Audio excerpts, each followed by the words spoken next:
Sa dinami-dami mong property ngayon, hindi ka pa tumitigil sa pagnanakaw. Matanda ka na. Bilang patunay talagang magnanakaw, siya ikinasuhan siya sa fertilizer fund scam.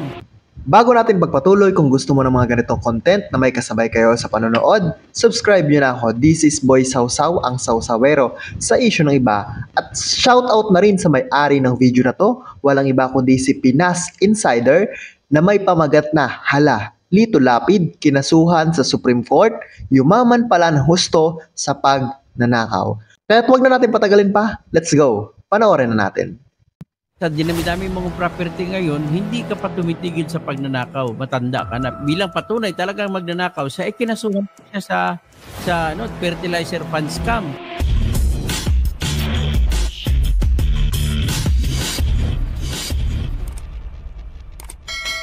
Panibagong pasabog ni Dr. Toto Kausing laban kay Senador Lito Lapid, ikinagimbal ng taong bayan. Ayon pa sa kanya, ay sangkaterba umano ang mansyon at kayamanan ni Lapid na galing sa pagnanakaw sa kaban ng bayan. Isiniwalat nitong mayroon anya itong 2 mansyon sa Amerika na milyon-milyon ang halaga. Bukod pa ang mga lupa at mansyon sa Porac, Pampanga at iba pang lugar katulad na lamang sa exclusive na lugar sa Maynila na kung saan mga milyonaryo lamang ang may kakayanang bumili ng naturang properties. Matatandang Grabe no, ang yaman na ni Lito Lapid. Dating artista lang ay biglang yumaman. So, bago natin to pagpatuloy pa, sa mga hindi pa po nakakilala kay Toto Kausing, siya po ay isang matapang na vlogger na isinisiwalat po yung mga tiwaling gobyerno. So, hanga po ako dito kay Toto Kausing dahil nilalabas niya at hindi siya natatakot. Diba? So, tuloy pa natin. Si Senador Lito Lapid dahil sa fertilizer scam, subalit na-dismiss ito ng Sandigan Bayan dahil may nilabag umano sa kanyang karapatan sa speedy trial. Ngunit hinabol ito ng ombudsman ang kaso ni Lapid at ipinasa na ito sa Supreme Court at kung mapatunayan ay mabubulok ito sa kulungan. Matatandaang naging maugong ang pangalan ni Lapid dahil sa naglabasang balita na protektor ito ng Pogo sa Porac, Pampanga at kasabot pa ito ni Alice Goo sa mga iligal na pasugalan. At ang senador pa mismo ang nagmamay-ari ng 10 ektaryang lupain na kinatatayuan ngayon ng Pogo Hub sa Porac, Pampanga. Komento pa nga ng ilang dismayadong netizens, basta nasa politika o nakaupo sa gobyerno na biglang yaman o mas yumaman, alam nyo na ang dahilan, 100% kurap yan. Naniniwala ba kayo sa sinabi nito ni Menchie Pangilinan? Na basta nasa politiko o nakaupo ng gobyerno ay biglang yaman o yung mas yumaman ay kurap? Sige nga, comment kayo sa comment section. So, posible nga na ganito yung mangyari kapag nag-corrupt yung isang tao na yumaman ka agad na wala ka namang ibang hanap buhay, wala ka namang ibang negosyo, eh yumaman ka bigla-bigla. Diba? Saan manggagaling yung pera mo? Mababa ang diba? pinag-aralan mo, Senador Lito, pero grabe ka pala kakurap. Dami nang nagsasabi si late Percy Lapid at Kausing. Sa ngayon, naglabasan na ang kawalang-hiyaan mo ayon sa mga credible na sources. Senador, sabi mo mag-resign ka na. Grabe ka pala. Sir, hanga pa naman ako sa'yo dati. Ngayon, hindi na. Dati pa lang, alam ko na kurap yan. Yung pinagawa niyang dike na tinipid niya. Kaya nung bumagyo, nasira agad. Kapal ng mukha. Pangatlong term na pala yan sa Senado. Yung pabahay sa mga teachers na hindi naman napakinabangan. Sa ating mga expose patungkol kay Lito Lapid. Talagang tinututukan ko ito at marami na naman ako na-discover patungkol sa kanyang mga gawain sa bilang opisyal. At hindi po Bago natin ituloy, napapansin nyo ba, si Toto Kausing ay isang kalbo, no? Hindi natin maitatanggi. At napansin ko lang na yung mga kalbo ay ang tatapang. Di ba? Yung basta mga kalbo, matatapang. Sorry, naisingit ko lang. Sorry doon sa mga kalbo. Pero bilib ako sa mga kalbo na to dahil natatapang katulad ni Bato de la Rosa. Ewan ko, wala ko na nangyari na sa kanya. Di ba? Wala tayong balita. Hindi naman siya sangkot doon sa mga senador na binanggit ni Toto Kausing noong nakaraan. So, tuloy pa natin. Na yung kanyang kinita bilang artista ay sapat para mabili ang lahat ng kanyang kayamanan. No? Sa nanaipon. Meron siyang 2 property, mga sa sa United States, dollars yun. Tapos, nakabili din siya sa iba't ibang bahay. Sa Porac lang, marami siyang nabili. Sa Pampanga lang, marami siyang nabili. Doon lang sa Purak, 2 ata ang mansyon niya dyan. So, ibig sabihin, talagang mahilig sa lupa ito si Mr. Lito Lapid. So ngayon, kung ako tanungin mo, ang kanyang record na hindi ka talaga, sasabihin mo, hindi ka magtataka pag sinabi mo na si Lito Lapid ay numero 1 magnanakaw. Nung natalakayan natin ng isang araw, nauna tayo, tinalakay natin na binigyan din siya ng parte sa lupa diyan sa 106.4 hectares na kanyang nakuha na binigay na may pag-ari ng tinatawag na sisters daw o brothers ng mga Cruz na representa ng kanilang anak siguro o kapatid na si Roberto Pert Cruz na siyang nangungulo sa kumpanya na Victoria Tourism Park at siyang nagmamayari o namamahala ng 106.4 hectares. Actually, bago pa yung maliban pa sa 106.4 hectares sa Purak, Pampanga, may kinamkam din siya ng mga katabing lupa. Tapos ito para magkaroon siya ng protection, yung kanyang BFF na si Lito Lapid ang nagbibigay ng protection sa kanya. So dahil sa mga pagbibigay ng tulong ni Mr. Lito Lapid sa kanya ay talagang deserve naman ni Mr. Lito Lapid na mabigyan ng malaking mga lupa, no? At least kung mapansin mo 'yon, yung isa mga property niya pinagmamayabang niya, yung sa vlog ni Bernadette Sembrano ay lumalabas doon na may mansion siya, iba yung kulay puti ang mansion. Iba pa yung kaysa mansion niya sa Purak din na kulay tsokolate ang bahay na malalaki. So ibig sabihin talagang mahilig sa lupa at mga property ito si Mr. Lito Lapid. Yung pinalabas naman ni Bernadette Sembrano ay yung property niya na mayroon pa siyang modern na palayan. Ang palayan niya may combination pa ng mga tilapyahan at kung ano-ano pa. Tapos mukhang mga modern pa kanyang irrigation systems. Na kung ano man pagka-modern ng irrigation systems niya ay hindi niya ginamit na gagawing isa batas para magiging moderno ang irrigation systems ng mga magsasaka sa buong bansa. Hindi niya ginawa yan. So anyway, ang kinikwento ko ngayon, may nabasa rin ako na nung nahuli yung kanyang asawa na si Marisa Tadeo Lapid, nahuli ng United States of America sa pagbibitbit ng $40,000 na walang hindi malaman kung saan ang galing. Ang $40,000 po ay katumbas po ng 2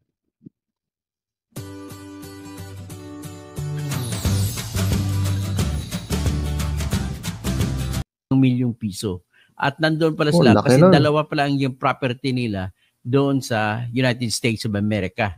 So, ngayon saan ba kayo kumukuha ng pera na yan, Mr. Lapid?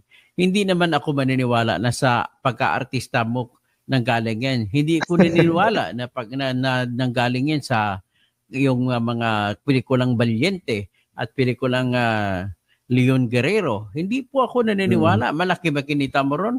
Actually nga, kaya ka pumasok sa politika kasi humina na yung kita sa politika, sa pelikula. Kaya pumasok ka sa politika, pareha lang kayo ng kaisipan ni Bong Revilla. Kaya yung mga naglalao sa pelikula, pumapasok sa politika. Yan po ang trending. Ganon din si Jinggoy Ejercito Estrada. Ganun ba dahil wala ng kulay ang kanyang karir. So, meaning possible someday, ito si Coco Martin kapag lumaos na sa pelikula ay possible tumakbo din siya sa senador, 'di ba? Kasi ganun yung pagkasabi ni Toto Housing. Anyways, tuloy natin.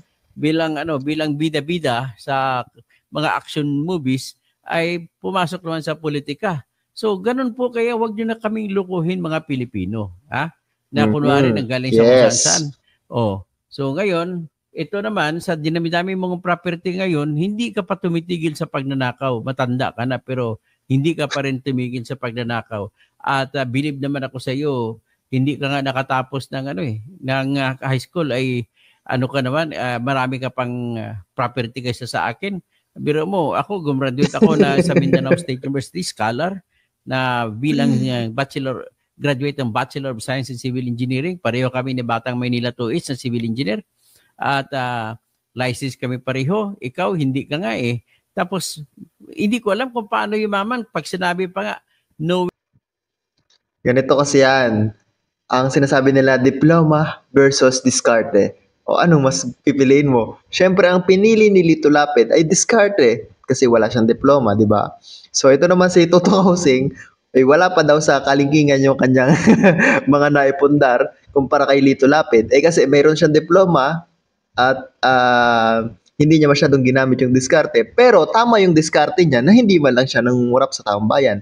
Unlike na may diploma ka, na wala kang diploma, pero dumiskarte ka, nangungurap ka naman sa taong bayan. O, di ba? Ang sama lang. Ang sama-sama nun. Santiago, turuan mo naman kami. Sinabi niya kay Janet Police, turuan mo naman ako kung paano yumaman. O, biro mo si Miriam Santiago na napaka matalino ay nagtatanong pa kung paano yumaman. So, yan po ang ating pag-usapan sa ngayon, si Mr. Lito Lapid. At isa pa, ang aking isipapkan sa inyo, bilang patunay talagang magnanakaw siya, kinasuhan siya sa fertilizer fund scam. At ang kanyang kaso ay binasura noon sa Sandigan Bayan sapagkat daw may nalabag ang kanyang karapatan sa mabilisang trial, ang kanyang right to speedy trial. So, dinismiss naman ng Sandigan Bayan, kaya lang humabol ang ombudsman at binaliktad ng Supreme Court noong December 2019 at ibinalik ang kanyang kaso sa Supreme Court. So, ang problema lang sa ating sistema ng katarungan sa ating mga korte, napakabagal tumakbo, ay mas makupad pa kaysa tinatawag na snail mail. Speak of makubad, napapansin niyo yun, kapag ka mahihirap, halimbawa, na akusahan ka or na napagbintangan ka na ng rape, halimbawa, naisingit ko lang to kasi maraming mga kababayan natin na nagtatanong nito bakit ganun ang sistema ng batas natin. Halimbawa, yung isang ng rape na matanda or lalaki, o kung sino pa yan, na mahirap, ang ginagawa ay kinukulong ka agad, okay? So kapag ka kinulong yan, hindi yan makakalaya hanggat hindi ka napapatunayan na wala kang sala. Paano naman itong mga to? Ang dami-dami ng ebidensya sa kanila. Halimbawa ni Guo, di ba? Ang dami ng ebidensya sa kanya, hindi pa ikinulong. Bakit ganun, di ba? Samantalang yung napagbintangan ka lang magnakaw, napagbintangan ka lang mang-rape, kinukulong ka na agad after 24 hours na napagbintangan ka, di ba? Kaysa naman sa makatakbo ka, yung mga napagbintangan pumatay, di ba? Ganun. Pero ito, may mga ebidensya na, bakit hindi pa kinukulong hanggang sa makaalis na itong si Guo? Di ba? Si Alice Guo. Di ba? Hindi na natin alam kung nasaan siya.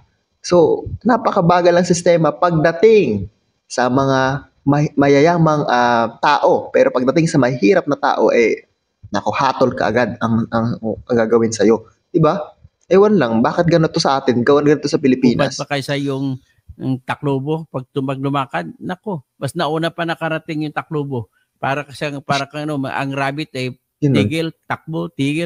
Yung mga kwento nung araw ng grade 1 pa, nung elementary pa kami ni J. Hansen sa Coronadal Central Elementary School. Ganun naman kwento ng buhay nung pagtamad ka, talaga maunahan ka nung kahit mabagal gumalaw, pero tuloy-tuloy. Yan ang kwento ng buhay. So ngayon, ito naman si Lito Lapid, hindi ko alam kung paano siya yumaman. Siguro naman kung may buhok ako, mas gwapo pa ako sa kanya. Kaya lang, aktor siya, magaling siya sa aktor, kaya sa kumita ako. No? Pero hindi ako naniniwala na yung kinita sa aktor ay sapat para yumaman siya, makabili siya maraming bahay, 2 sa Amerika. Ang bahay nga niya sa Amerika, na tinabi ko na may kaso yung kanyang misis. Ginamit pang piyansa, $500,000. Magkano sa Philippine peso ang $500,000? So, kung ang $400,000 is 10 million, nasa 10 million, halos 12 million ang $500,000 na piyansa niya. Ang ginamit na pang piyansa sa kanyang kaso sa Amerika ay yung kanyang 2 bahay sa Amerika. Teka mo na, bakit ka nakabahay doon sa Amerika? Sige nga, don't tell me na sabi mo nga nanggaling ka sa hirap Kung nanggaling ka sa hirap, virtually pag mag-compute tayo, pasok pera, pasok labas, nagsimula ka sa zero.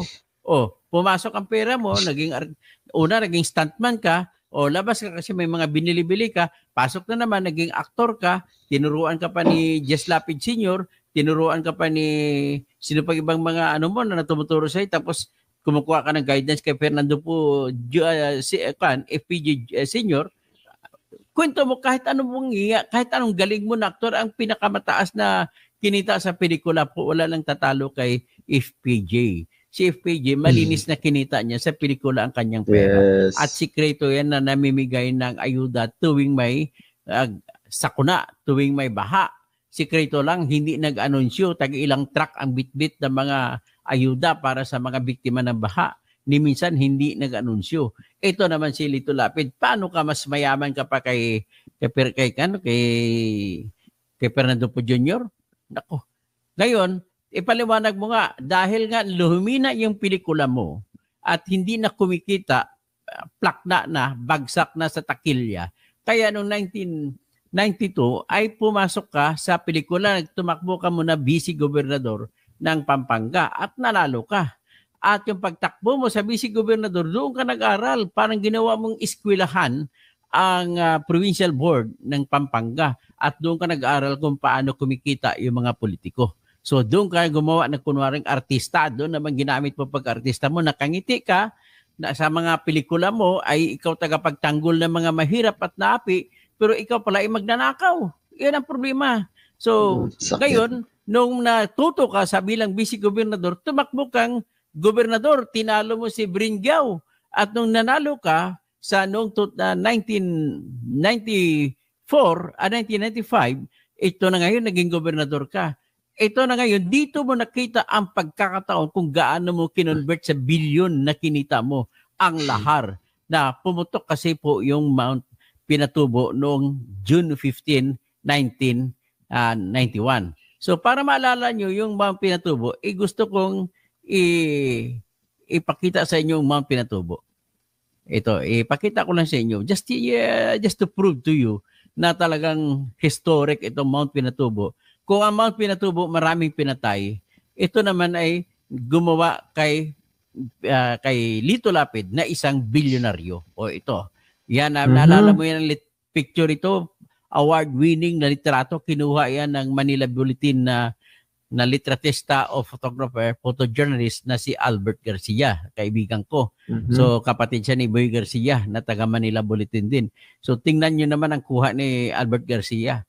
Oh, ganda, galing pagkakuha. Oh, kita mo may hinahabol, may porbiera pa tayo nung araw, tawag niya, no? So yan ang pinatubo na yan. Yan nangyari ng June 15, 1991. So pero nung 1995 naging gobernador na si Lito Lapid, ay kumita siya kung tatanong ka magkano kinita. Aba, simple lang siguro sasabihin kung magkano kinita niya. So ayon naman sa aking nalalaman, kung magkano mag-estimate ka ng kinita niya sa isang taon, pwede po siyang kumita ng tinatawag kalahating bilyon. So siyam na taon siya naging gobernador, di sabihin mo 4 bilyon ang kinita ni Lito Lapid. Kaya tapos pumalit sa kanya nung tatapos siya ng 2004 sa bilang gobernador, ang pumalit sa kanya si kanyang anak na si Mark Lapid. Pinagtuloy ang kanilang yung corruption sa lahar. So yun po ang ginawa nila. So kung tika mo na, paano ba ito? Na ako.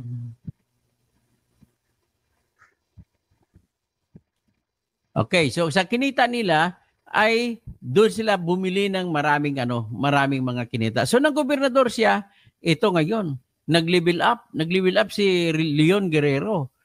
Kung dati ang kanyang ginagawa ay kung dalawa na lang kalaban na tira niya, nilalagay niya ng kutsilyo ang kanyang baril, hinati yung isang bala, naging dalawa. So dalawang kalaban niya, napatay yung dalawa. So ganun kakatuso, na ganun kamanluloko. So ngayon, noong 1995, nakaibigan ko po ang isang broker na siyang nilalapitan ni Mr. and Mrs.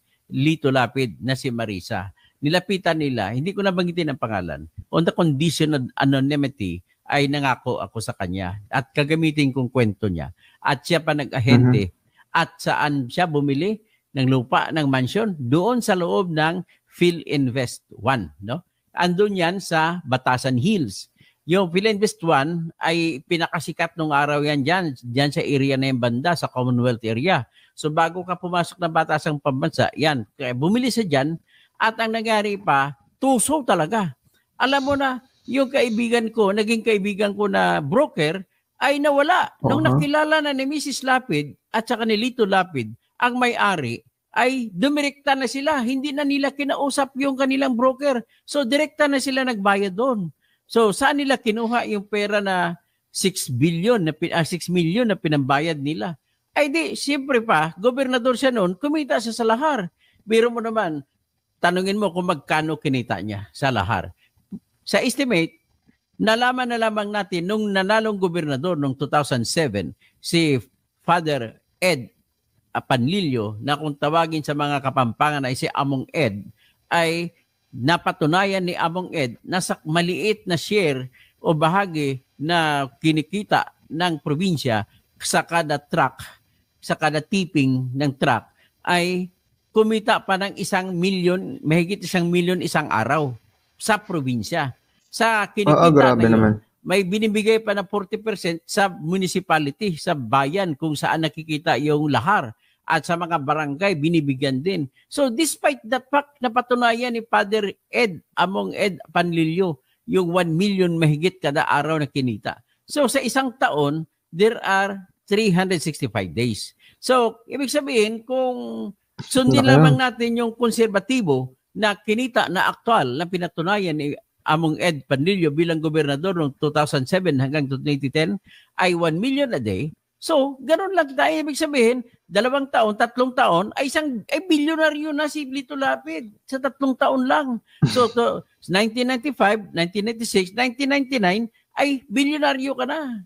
Di ba? Sa 1998, tumakbo ka na naman ulit, naging gobernador, pang 6 years mo. So, 6 times, 6 billion na kinita mo. Pagtapos mo ng pagiging senador at pagiging gobernador, kumita ka ng 9 billion halos. Siyempre, hindi ko na binibilang yung ibang kinikita. Pati yung mga share mo kay Bong Pineda sa mga huweteng ay hindi ko na binibilang. Oh, so, ang dami-dami mo talaga kinita, Mr. Lito Lapid. So, ngayon, ikaw ay, nung ikaw yung senador, gusto mo, kinuha mo ng 2019, nanalo ka ulit na pagka-senador, ang kinuha mong committee ay Committee on Games, Amusement, and Sports. Kaya napunta sa'yo yung Games and Amusement Board. Na ang Games and Amusement Board, yun po ang nagbibigay ng lisensya sa lahat ng mga pugo. So ngayon, kung nagbibigay sa lahat ng mga pugo, so ano ang ibig sabihin nun? E di, kumikita ka dyan, tapos ang sinabi sa akin, isa ka sa 4 na senador na mayroong tinatanggap na payroll, sa payroll pala ng pugo dyan sa Pampanga at saka sa Tarlac. So ngayon, magkano kinikita mo ngayon? Aba, napakalaki. Kaya nga talaga, Mr. Lito Lapid, nakakaasar man isipin, pero wala po kaming isip na inggit. Okay na sa akin, nakagraduate ako sa College of Law, naging doctor of jurisprudence ako. Okay na sa akin kahit hindi ako mayaman. Mayaman naman ako sa utak. Okay lang yun, hindi mananakaw. Yan pong kayamanan na hindi ma-subject sa tinatawag na AMLAC. Oh. Ngayon, ang style naman ni Lito Lapid, napakatalino talaga to. Sabi ng kanyang dating abogado, si Atty. Galang ata yun, patay na yun eh. So sabi ata, napakagaling nitong tao si Lito Lapid, kahit abogado talo niya sa pagiging magaling pagdating sa pera. So ganun po kagaling si Lito Lapid. So kaya kung dyan ka magaling sa pera, ang galing mo makatingin sa bawat bagay para kumita. Kabiro mo, pinag-isipan mo for the first time in history, ikaw ang kauna-unahang tao na kumita sa lahar. Oh. Ganon. Ngayon, itatanggi mo yan. Ipaliwanag mo kung saan ang galing yung mga mansion mo. Ipaliwanag mo kung magkano binili mo. Tapos, nung in-interview ka ni Bernadette Simbrano, sinasabi mo na binili mo lang 24 pesos per square meter noong 2001. Ang lupa mo dyan na ginawa mong farmland, dyan sa Purak. So, akala ko si Alice Go lang laki sa farm. Pati ikaw pala, laki ka rin sa farm. Oh. So, ngayon, 24 pesos per square meter, ibig sabihin, inalipusta mo yung mga Kapampangan na may-ari ng dyan, ng mga magsakahan na nagkaroon ng utang kaya nila binenta kasi wala silang pera. So sinamantala mo naman ang kahirapan ng mga kapwa mo Kapampangan. So yan ang problema. Naghahasi ka pa ng lagim, naghahasi ka ng lagim sa mga kapwa mo Kapampangan. So yan ang ngayon kung dito ka na sa Pugo, kinuwento ko na pinakialaman mo at para mapunta sa kamay ni Roberto Cruz o Liwag Cruz ang lupa na 106.4 hectares na kung saan noong 2019 ay tapos na sanang usapin kasi nanalo na yung mga farmers at ibinalik na sa kanila ng Darko, na opisina ng Darko yung lupa. Pero takin mo nanalo noong November 15, 2019, noong October pumasok na naman ang Pogo. So nakakita sila ng bagong negosyo. So ginawa nila ng paraan at kinausap. At ayon sa report ko, ginamit ni Perto Liwag Cruz si Lito Lapid na tulay para kay Gloria Macapagal Arroyo na siyang presidente noon na ninakaw niya pagkapangulo mula kay ERAP. So naging presidente siya noon at inutusan si Roberto Obet Pagdiganan na aprubahan ang i-convert ang lupa na sakahan papunta sa residential, papunta sa commercial at sa tourism. So ngayon, nung i-convert, isipin mo na lamang kung noong sakahan yan, nang nabili pa ni Lito Lapid, 24 pesos per square meter. Pero kung kinonvert mo na, magiging aabot kahit mula 5,000 hanggang 10,000 pesos per square meter. So ang isang hektarya ay 10,000 square meters. So ang isang hektarya, ibig sabihin kung 10,000 square meters ay 100 million. So kung 100 million, kung 100 hectares times 100. So 100 million times 100, 10 billion. So ganun po kalaki ang kinikita nila dyan sa lupa na yan. Tapos ilulon nila, iutang na sa bangko, isasangla nila yung lupa, kahit hindi nila bayaran ng sangla, ay panalo pa rin sila. Ganun ang diskarte. So ngayon, ang part ng lupa dyan ay binigay dyan kay Lito Lapid. At saka siyempre pa, kung may bibigay man si Perto Liwag na lupa sa iyo, hindi niya ililipat sa pangalan mo. Siyempre mabibisto ka. At para hindi ka mabisto, ilagay lang sa pwedeng maaring tumira o matitira sa pangalan ng Victoria Tourism Park. So ganun po ang diskarte dyan. So ngayon, ikaw pa laging naglalaro ng golf dyan sa 60 hectares na golf ng Royal Grand Palazzo na pinatayong subdivision ni Roberto Cruz at katabi na ngayon ng Royal Grand Palazzo yung Pogo. Oh. So ngayon, ito na ngayon, nung kumita ka doon sa PDAP scam, sa fertilizer fund scam, at kumita ka pa sa lahar scam, sa scandal, ay ibig sabihin, iyon ang ginamit mo sa pambibili ng property sa Amerika, property sa iba-ibang lugar, property sa US, property dito ngayon na binili mo na almost 6 million pesos mula sa taong wanted sa PDAP. Ang kinasuhan sa PDAP dito ay si dating Congressman Proceso Harasa Alcantara.